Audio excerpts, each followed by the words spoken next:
This is the central model of this book.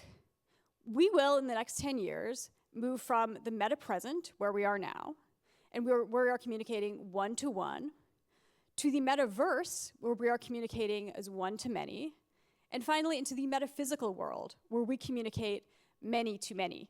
And I know that sounds complicated, so let me explain. Right now, with this new technology, people do things like discrete activities. So they put on a headset, they query ChatGPT, they go into Sora and make a video of their cat dancing the tango.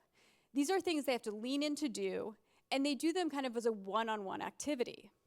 Now let's rewind back to that clip we saw earlier today of Bill Gates and David Letterman talking.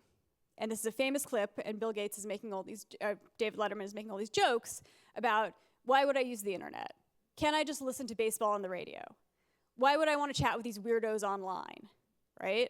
Now, of course, we all know how that played out. The internet started as one-to-one. We were just communicating one-on-one with each other. It was a place we visited. So in the 90s, when I first got the internet, my parents had a computer, and it was in the computer room in our house. And I would go to the computer room, and I would dial up, and I will not make the sound for you because I don't want to break your eardrums. But I would dial up to the internet, and I would go online, and I would chat with people, and I'd look at websites. It would be this kind of solitary practice. And then after an hour, my mom would say, hey, get off the computer, I need to call your aunt. And I would get off the computer, and then I would go do something else. And I would go 2 days, 3 days, a week without going on the computer again. Think of that. Think of how kind of magical that sounds.